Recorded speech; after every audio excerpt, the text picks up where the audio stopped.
So some Ponytown tips, things that are going to make your builds way better, of course.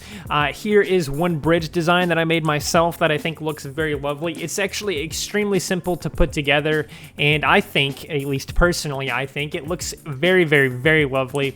This is super easy to do. It may be slightly time consuming, but it is super easy to do.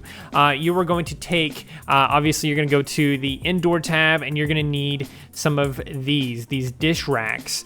The empty dish racks, the ones specifically that go up on the wall, so it'd be an empty wall dish rack. And for some reason you can't rotate the ones that go on the wall, but you can the ones that are on the ground. I'm not sure why that's the case. Ponytown should get on that, I think, personally, because it would, like this bridge would probably look better if we could actually rotate these. But you're going to simply take these, and you're also going to, you're going to need a lot of those, actually. You're going to need some of those, and then you're going to need some light posts. I guess you don't necessarily need to use a lamp post, but you can use like a spear lantern post or something like that. Maybe you want to use a paper lantern post or something like that. You can use this with vines or without vines. I personally think the vines make it look much better.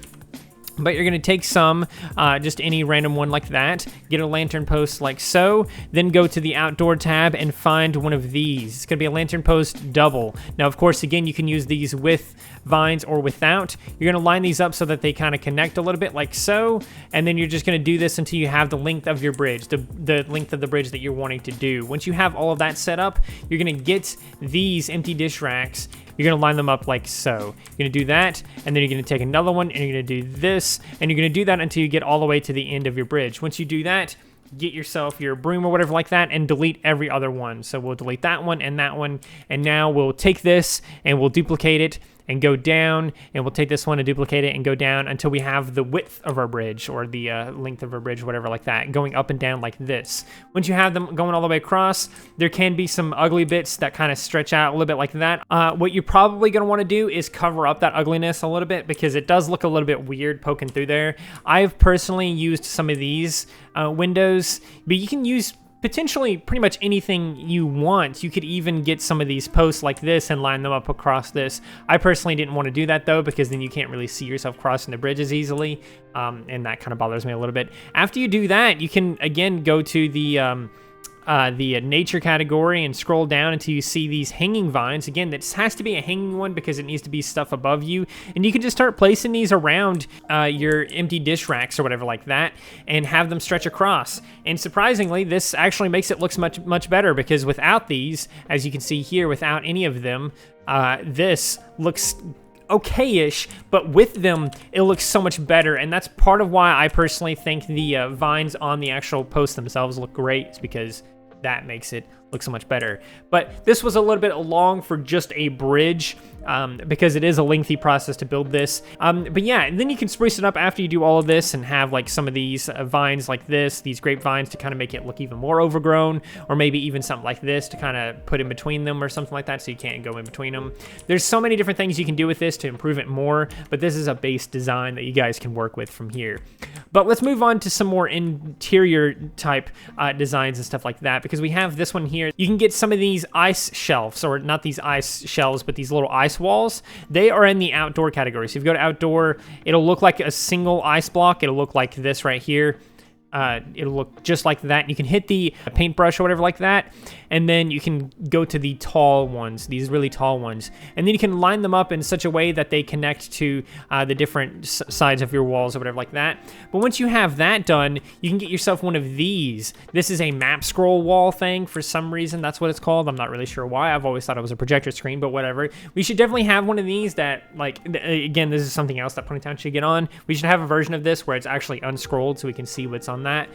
There should be blank versions and colored versions and stuff like that, because that would make this design much better. It'd even be even more awesome if you could actually interact with it, and it would open it and close it, whatever like that. But that's besides the point. This, personally, to me, seems to represent more of a screen door, in my opinion. This kind of looks a little bit like a screen door.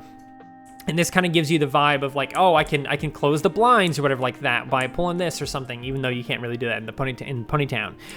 One problem with this design, of course, is that there's snow at the bottom of these ice blocks, but I have used some sticks to actually cover them up, and that actually adds to the slidey door aspect of it, the sliding door feeling to it, because if you guys have ever seen a sliding door, they have the little tracks at the very bottom, and it looks very much like these sticks here.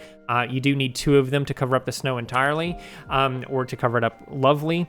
Another issue with doing this is this actually has a gap. You can see that you can see the grass through there. So if I was to just leave that up there and not have sticks behind it, it would actually look very weird. So if I remove some of these sticks and then put this back up here, you could see that you could actually see the grass behind there and stuff like that. So again, I highly recommend using some sticks and just lining them up inside there and then covering it up. Now, of course, this will kind of break a little bit if you go up behind it, because then once you go up behind it, you can literally see your eyeballs through there or whatever like that. But it works. Another thing you could do instead of using these sticks, of course, is using some of these. And again, you can cover up this blemish up here with those, or you can even line these up down here or whatever like that. The only problem with doing this is that it would look a little bit weird because it's protruding out from the wall a little bit like that. So if you're gonna do this design instead of using the sticks, I highly recommend incorporating these in some other way. Perhaps you wanna just clone them and have it be like the majority of the floor is like this or something like that. Some other weird thing, maybe you wanna make it look like it's up on a platform a little bit or something. A very similar thing again happens with these. These are also kind of nice to do this again because it's supposed to be a sliding door, so you might have some kind of rug or some kind of a floor pad thing to wipe your feet on as you come in and out. Why am I not remembering the name of it? And no one will ever know, but you could have these set up like this. And of course, this just works well with the sticks, but again, they protrude so much out from the wall that you would probably want to incorporate something else in your build to kind of make it look a little bit better, because this protruding out like this looks very awful. But another thing, we can actually use this same design with the windows or with the ice blocks or whatever like that, and make ourselves a table with a window and everything like that as well. But yeah, this is definitely something you can do. Just get some ice blocks, do the exact same thing as before, get them, line them up with the top of your thing, and then get one of these tables or something like that and kind of shove it in there. Make sure, like, obviously you can't see the grass on the other side, and if you can see the grass on the other side, just get yourself some tiled wood or whatever flooring you're doing on the interior, and just cover up that empty space there. And boom, there you go. You have like a table kind of sitting out, and you got a nice little view or whatever like that. Now, another cool thing is normally you can't put stuff on these tables, but if you use hanging objects, you can put them on the table. So, for example, here I'm using some name tags or some price tags or just tags or whatever they call them. Yeah, they just call them tags or whatever like that. And you just kind of put them on there in such a way that it doesn't look like you're going underneath it or whatever like that. Some things like the posters, of course, will do that because they have a much higher depth or whatever. I don't know. They're like higher up on the sky. I don't understand it. I don't claim to understand the layering in Ponytown. It's super weird, but yeah, you can put some stuff that normally would be floating on a table, and then it would look like you actually put something on a table. Whereas this table, I can't put even these paper sheets on here. I literally cannot put them on there at all. The best I can do is kind of have them hanging off the edge a little bit, and that looks super weird. So yeah, that's one way you can kind of put stuff on the table, if that makes sense. Now, another thing that I want to talk about when it comes to interiors and things like that as well is making the interior actually look good by making the layout actually good. So if we imagine this is as one single building right here, this is a super interesting shape and stuff like that.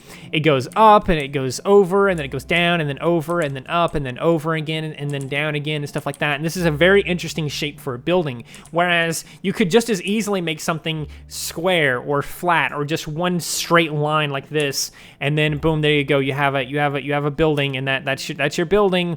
Wow, what a lovely building. This obviously doesn't look too bad, but in my personal opinion, if we just do some quick, simple edits here, we could easily make this much, much better, because we can easily just do this and then come over and then give it an interesting shape or whatever else like that, and then boom, there we go. Now it's not just a single square building, it's this interesting shape, and now this is already looking much, much, much better. And as you can see, this looks much better than just some random flat rectangle or some random flat square that you put on your island.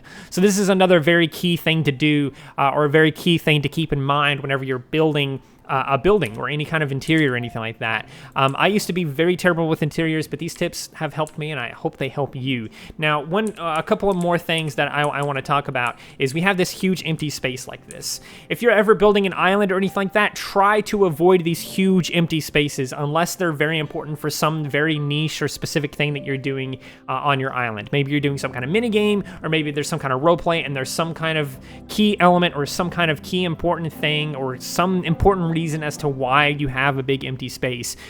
Do not leave these huge empty spaces. I'm pretty sure I've said these in previous videos before, but at the very least, throw a couple of rocks, throw a couple of trees down, or you can use this next and final tip and combine some of these.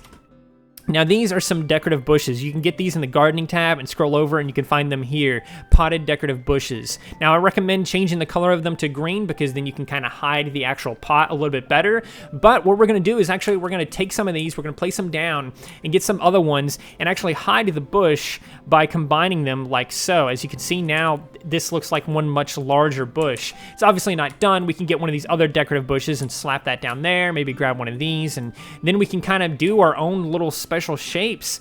And before you know it, we have this very interesting little thing that we've done. You can even take this a step further by taking some of these tall potted plants or whatever else like that, again, making sure they're green so they blend in a little bit better, and just slapping these down inside in different places. So for example, we can throw this one about right here. We could throw this one about right here. You could even add some color by getting some of these other potted plants like so and slapping them down in different places and stuff. Now, again, if they peek out a little bit like that, if the pot peeks out a little bit like that, you could throw in some more bushes or whatever else like that, right? And then boom, now it looks like it's just flowers growing inside this hugely overflowed plant, like this bush that just grew out of control or something like that. Now, these potted decorative bushes are great because you can rotate them and you can kind of stack them and just keep combining them and stuff like that. They even have like multiple variants and stuff like that. So if I place this enough times, it might... Well, maybe that one doesn't, but the large one, if I place this enough times, as you can see, there's a couple of different versions of it. So you can definitely get a huge variety of different stuff that you can go on and do here. So there's definitely a huge variety of stuff like that. Before you know it, though, like I said, you could throw in a lot of these other plants and stuff like that, too, and it'll look like it has color and stuff like that, where there's flowers growing inside of it. You can line these up and like I'm doing here, and then boom, there you go. You have a nice little, I don't know, like a weird flower thing that's growing in there. There's so many different combinations of plants that you can use. Literally just using plants and just plants themselves, there is a stupid amount of combinations. It is crazy. It is basically infinite, and you could do all kinds of wacky shapes, all kinds of interesting shapes, all kinds of interesting things on your island. You could even throw in something like a river or something like this right next to it or something, and that's going to look very awesome as well because it's maybe maybe this river is like being overgrown or something like that. On the same vein, if you are going to do something that's overgrown like I've done here, dandelions are a great way to kind of show that passage of time, if that makes sense. Something that's been there for quite a while, because dandelions are often seen as weeds and stuff like that. So if you have some of these, it'll make it look more old or more run down or more unkept, if that makes any sense to you at all. So yeah, again, one last time, make sure you don't have a huge empty space like this. We made this small empty space a million times better by just throw down a few random plants and stuff like that. And yeah, again, you can combine these, like even dandelions work in there. It's so lovely. This is my favorite thing to do, is just do these different combinations with these plants and stuff like that, because there's so many, especially now with these decorative potted plants and stuff. But yeah, I hope you guys enjoyed this video. Let me know in the comments below if you have any other tips, maybe that I missed or maybe that I failed to explain and you would like a better explanation or whatever else like that. And remember to like, subscribe, share, and do all those wonderful things like that, because when you do wonderful things like that, not only do you get access to wonderful content such as this, but you also get to become wonderful yourself, and I think we all want that. So do those wonderful things, and until next time, stay wonderful. It's my chair now.